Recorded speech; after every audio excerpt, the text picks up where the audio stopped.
Ini adalah kisah persahabatan tak biasa antara seorang petani tua dengan seekor ular raksasa.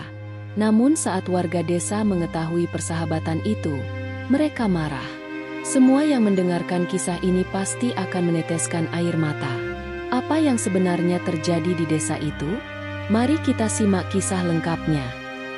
Di sebuah desa terpencil, jauh dari hiruk-pikuk kota, hiduplah seorang petani tua bernama Pak Darsa. Ia bukan orang yang luar biasa di mata orang lain, hanya seorang lelaki tua yang setiap pagi berangkat ke ladang dengan cangkul di pundak dan pulang saat matahari tenggelam. Rambutnya sudah memutih, wajahnya penuh guratan usia, dan tubuhnya tak sekuat dulu.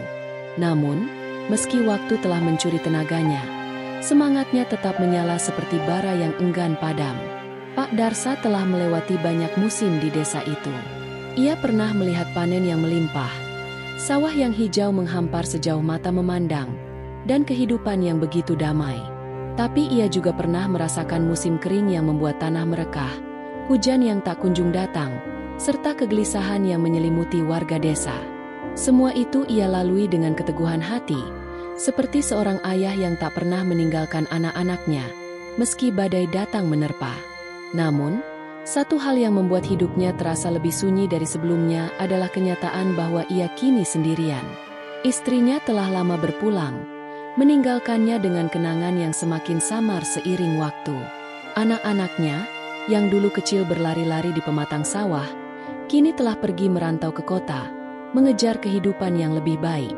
Pak Darsa tak pernah melarang mereka, karena ia tahu bahwa tanah ini tak selalu menjanjikan kesejahteraan.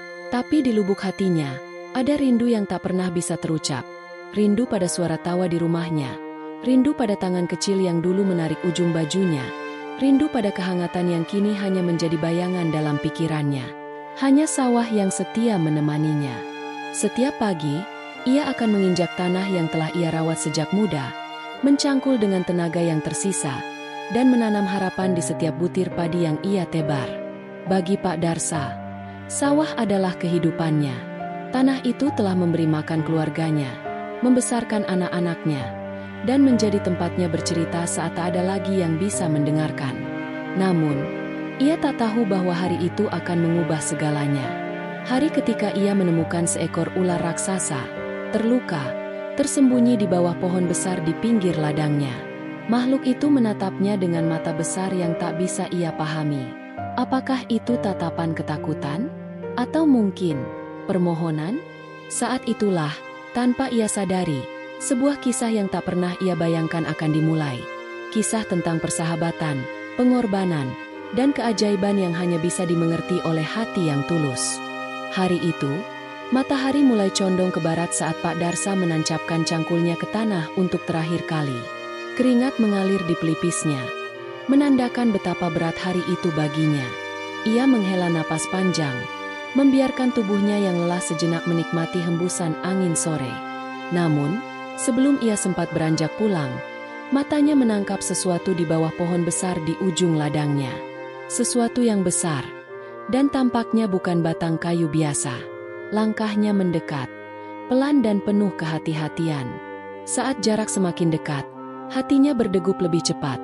Di hadapannya tergeletak seekor ular raksasa. Sisiknya mengilap di terpa sinar matahari yang tersisa.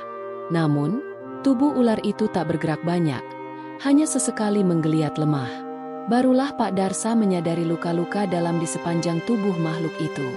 Sisik-sisiknya terkoyak di beberapa bagian, dan ada bercak darah yang mulai mengering di tanah. Pak Darsa menghela napas. Makhluk ini pasti sedang kesakitan. Matanya menelusuri luka-luka itu, dan tanpa sadar, hatinya dipenuhi rasa iba.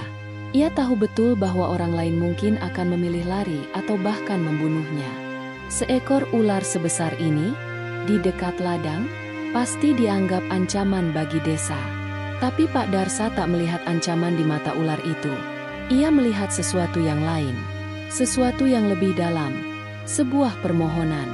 Dengan hati-hati, ia melepas kain lusuh yang selalu ia ikatkan di pinggangnya.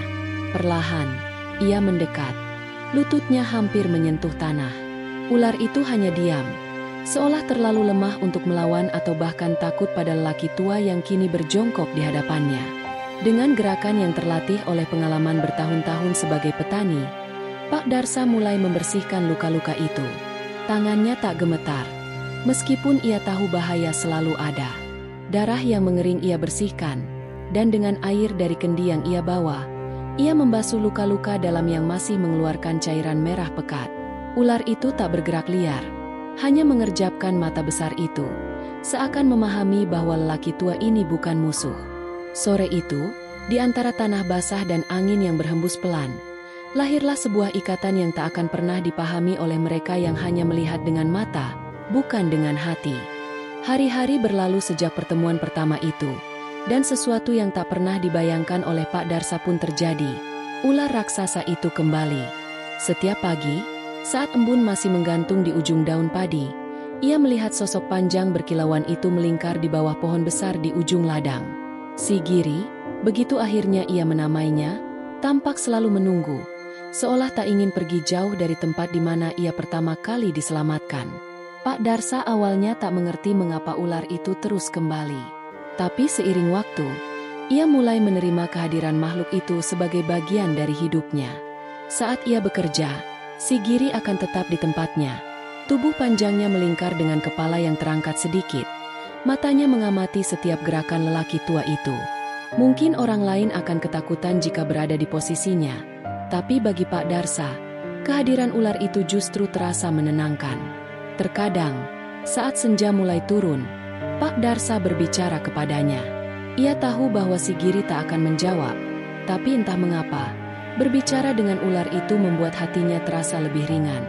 Ia bercerita tentang istrinya yang telah tiada, anak-anaknya yang merantau, dan kesepiannya yang semakin dalam sejak mereka pergi. Kau tahu, Giri, dulu aku tak pernah merasa sendiri. Ada yang menungguku di rumah. Sekarang, hanya ladang ini yang menemaniku, katanya suatu malam, sambil mengelus ujung ekor ular itu dengan pelan. Si Giri tak pernah bereaksi secara berlebihan, hanya sesekali menggerakkan kepalanya atau mengedipkan matanya yang besar. Namun, Pak Darsa merasakan sesuatu yang tak bisa dijelaskan dengan kata-kata. Ia tak pernah menyangka bahwa makhluk sebesar dan seseram ini bisa menjadi pendengar yang lebih baik daripada manusia. Dan mungkin, si Giri pun merasakan hal yang sama. Setiap hari, ketika Pak Darsa mencangkul tanah atau menanam benih, si Giri tetap di tempatnya, diam namun penuh kehadiran, seolah menjaga lelaki tua itu dari kejauhan. Jika orang lain melewati ladang itu, mereka hanya melihat seorang petani tua yang bekerja keras.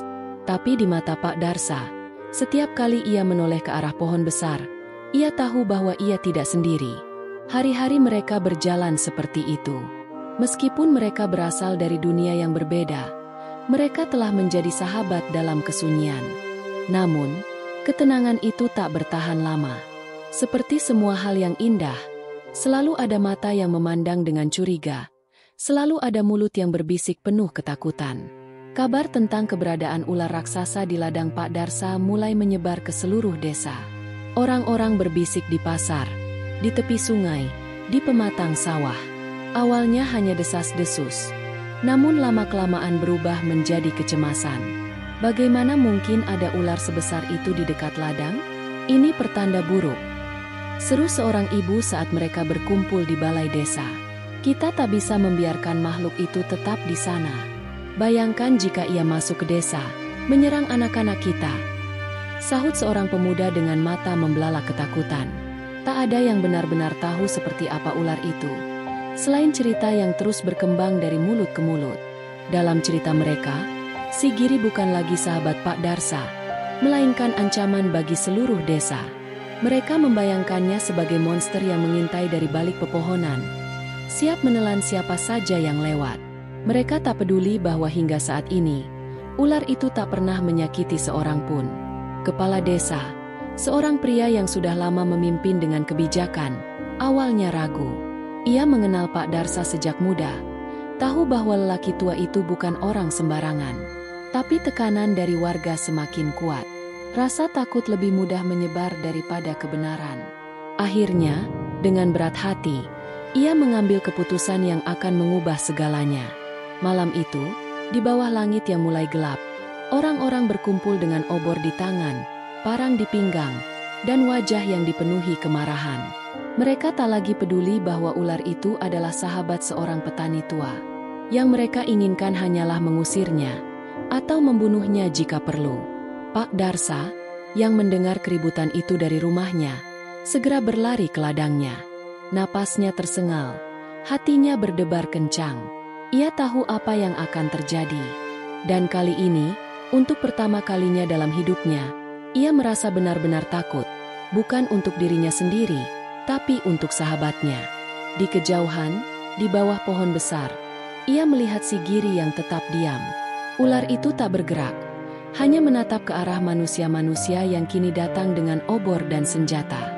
Seakan mengerti bahwa nasibnya telah ditentukan oleh ketakutan yang tak beralasan. Pak Darsa berdiri di antara mereka, merentangkan kedua tangannya. Dia bukan musuh kita. Dia sahabatku. Dia tak pernah menyakiti siapapun. Namun, suara ketakutan lebih keras daripada kebenaran. Dan malam itu, sahabatnya yang setia diusir dari tempat yang selama ini menjadi rumahnya. Malam itu menjadi saksi atas pengkhianatan manusia terhadap sesuatu yang mereka tak pahami. Obor-obor berkobar di tangan warga desa, menciptakan bayangan menari di wajah mereka yang dipenuhi ketakutan dan kemarahan. Pak Darsa berdiri di antara mereka. Tubuhnya gemetar bukan karena takut, tapi karena marah dan sedih. Ia tahu betul bahwa si Giri tak bersalah, namun mereka tak peduli. Mereka hanya melihat seekor ular raksasa yang mereka anggap sebagai ancaman, bukan sebagai sahabat yang telah menemaninya dalam kesunyian. Dengan langkah lamban, si Giri bergerak menjauhi ladang. Kepalanya terangkat sedikit, seolah menatap Pak Darsa untuk terakhir kalinya. Tatapan itu penuh arti, seakan bertanya, apakah aku benar-benar harus pergi? Namun, ia tak melawan, ia tak mengamuk. Ia hanya menerima keputusannya dengan kesabaran seekor makhluk yang jauh lebih bijaksana daripada manusia yang mengusirnya. Pak Darsa tak bisa berbuat apa-apa. Ia ingin meneriakkan sesuatu, ingin menahan sahabatnya agar tetap tinggal, tetapi tangan-tangan warga menariknya ke belakang. Seorang pemuda menendang tanah di dekat tubuh si Giri, berteriak, "Pergi sana, jangan pernah kembali." Yang diikuti dengan teriakan-teriakan lain yang memekakan telinga. Dan saat itu juga, hati Pak Darsa remuk. Si Giri menghilang ke dalam kegelapan hutan. Tubuhnya yang besar meluncur perlahan di antara pepohonan, meninggalkan jejak panjang di tanah yang pernah menjadi rumahnya. Tak ada perlawanan, tak ada amarah, hanya kepergian yang sunyi. Pak Darsa jatuh berlutut di tanah. Napasnya tersengal, tangannya mengepal keras. Ia ingin berteriak, ingin melawan, tapi ia hanya seorang lelaki tua, seorang petani yang tak memiliki kuasa atas ketakutan orang-orang di sekitarnya. Tak ada yang memihaknya, tak ada yang melihat air mata yang kini mengalir di pipinya. Ketika pagi tiba, ladang yang sebelumnya terasa hangat kini terasa kosong.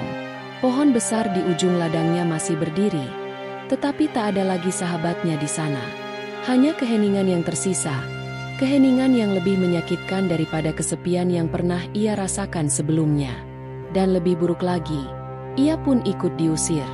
Warga desa, yang menganggapnya sebagai orang aneh karena bersahabat dengan makhluk yang mereka anggap terkutuk, meminta Pak Darsa pergi. Mereka tak ingin ia membawa kesialan bagi desa, tak ingin keberadaannya mengundang ular itu kembali.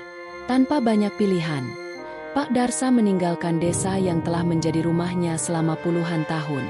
Dengan langkah berat dan hati yang kosong, ia berjalan ke arah yang sama dengan sahabatnya. Tak ada yang menoleh untuk melihatnya pergi. Waktu berlalu. Tanpa Pak Darsa dan si Giri, desa itu kembali ke kehidupan normalnya. Setidaknya, begitulah yang mereka pikirkan. Tidak ada lagi bayangan ular raksasa di ladang.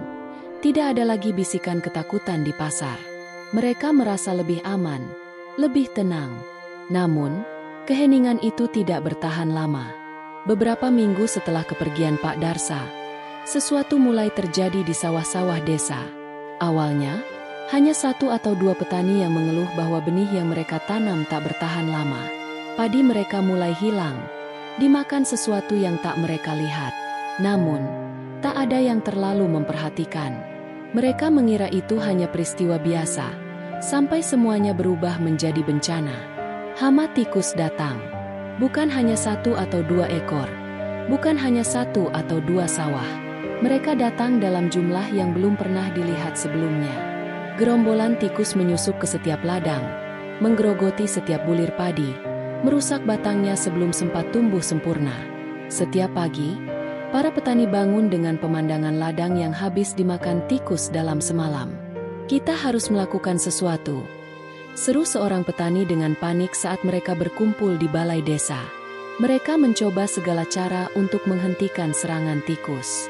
Mereka menebarkan racun, memasang jebakan, bahkan memanggil orang-orang dari desa tetangga untuk membantu memburu mereka. Namun, tidak ada yang berhasil. Tikus-tikus itu terus berkembang biak. Semakin ganas, semakin banyak. Mereka merajalela seperti wabah yang tak terhentikan.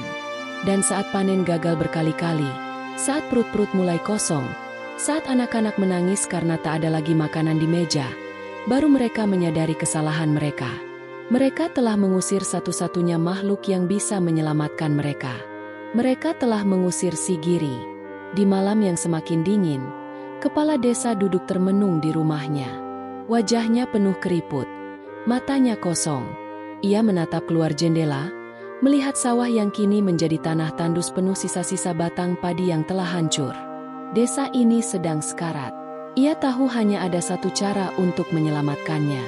Dengan napas berat, ia bangkit. Malam itu, di bawah sinar bulan yang dingin, ia mengumpulkan semua warga desa. Mereka berkumpul dengan wajah cemas dan penuh penyesalan.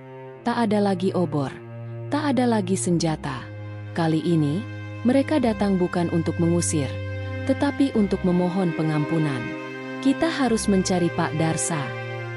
Suara kepala desa terdengar pelan, penuh rasa bersalah. Hanya dia yang bisa membawa sahabatnya kembali. Dan malam itu, dengan kepala tertunduk dan hati yang penuh penyesalan, mereka berangkat mencari lelaki yang dulu mereka buang. Malam itu, dengan hati yang penuh penyesalan, warga desa berangkat mencari Pak Darsa.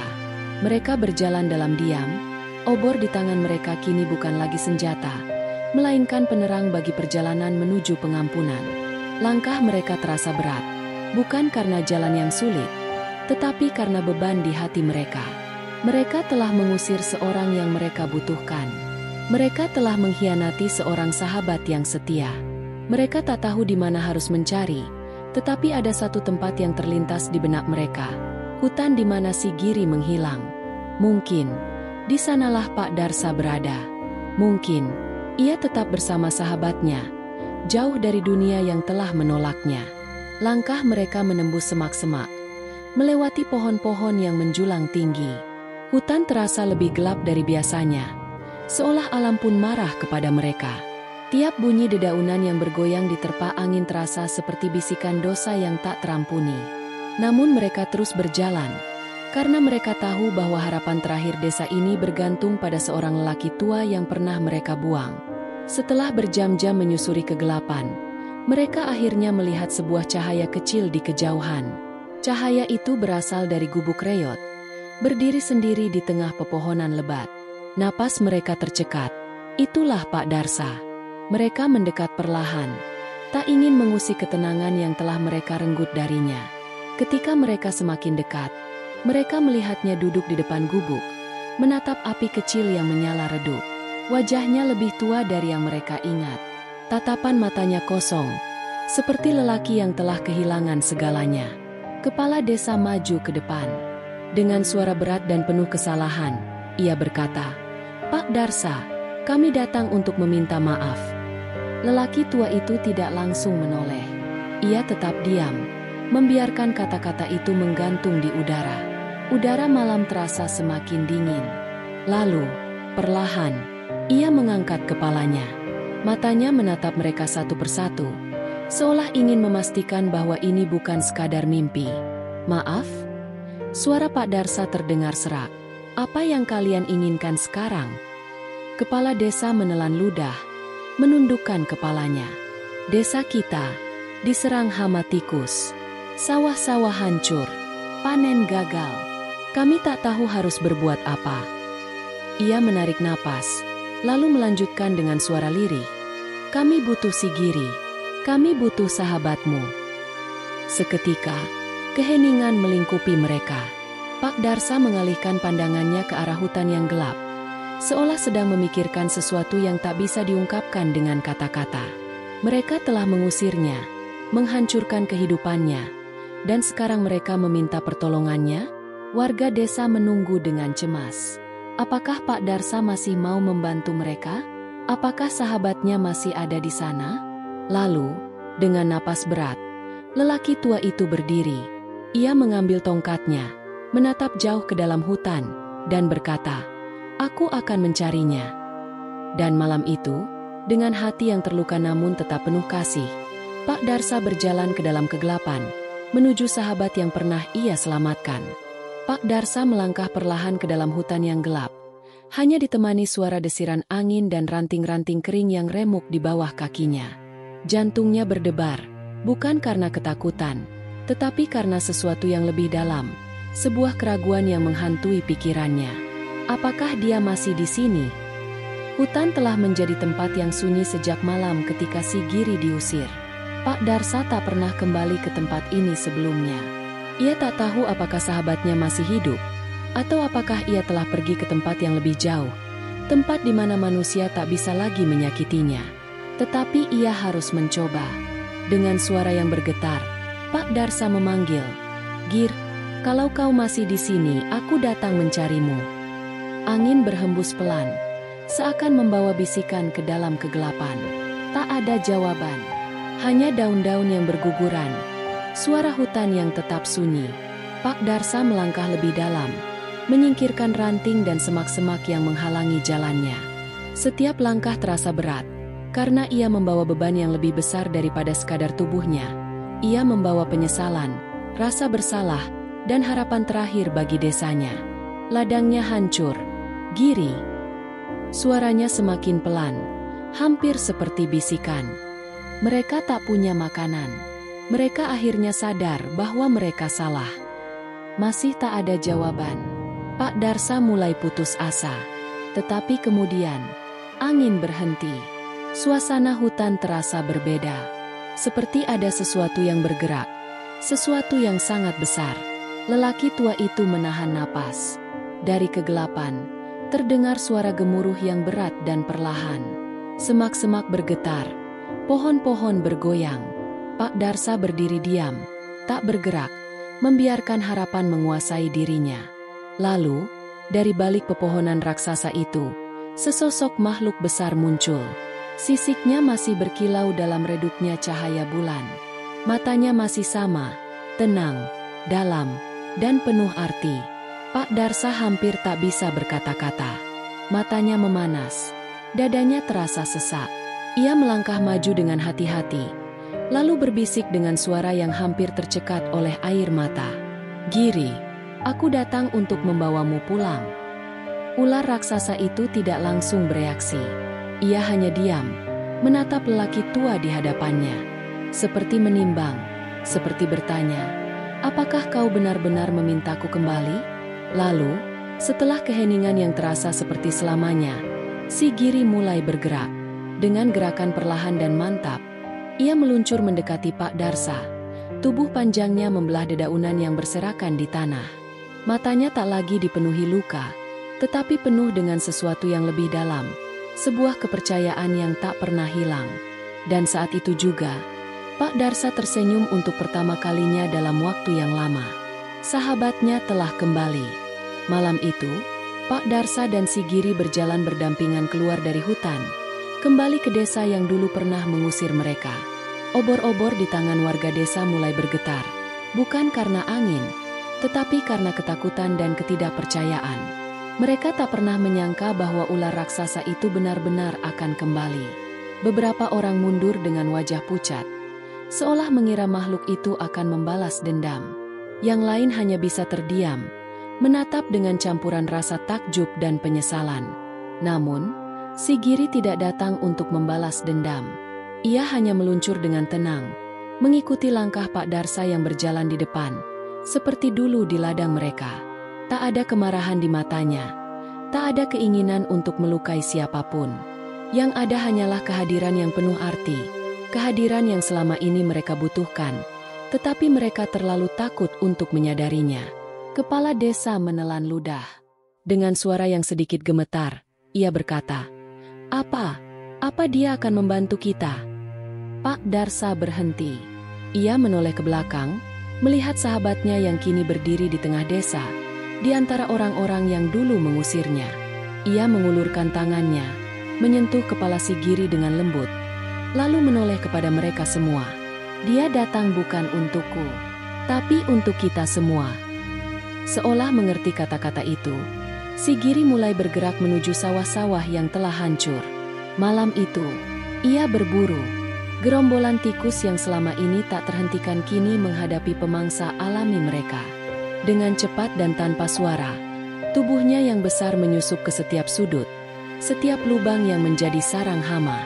Para warga hanya bisa terdiam dan menyaksikan dengan mata lebar, melihat bagaimana sesuatu yang mereka takuti justru menjadi penyelamat mereka. Dalam hitungan jam, tikus-tikus yang selama ini menguasai ladang lenyap satu persatu. Mereka melarikan diri, tercerai-berai ke segala arah, meninggalkan desa yang kini kembali menjadi milik manusia. Saat fajar mulai merekah di ufuk timur, para petani berjalan ke ladang mereka yang kini bersih dari hama. Mereka menginjak tanah dengan hati-hati, seakan takut ini hanya mimpi. Namun, saat mereka menyentuh batang-batang padi yang masih tersisa, mereka tahu bahwa harapan masih ada. Dan harapan itu datang dari sesuatu yang dulu mereka anggap sebagai ancaman. Mata kepala desa berkaca-kaca. Ia menoleh ke arah Pak Darsa, yang berdiri di samping si Giri. Ia menarik napas panjang, lalu dengan suara yang berat dan penuh ketulusan, ia berbisik, Kami salah, Pak Darsa. Dan kami tak tahu bagaimana menebusnya." Pak Darsa hanya tersenyum kecil, lalu menepuk sisi tubuh sahabatnya dengan lembut.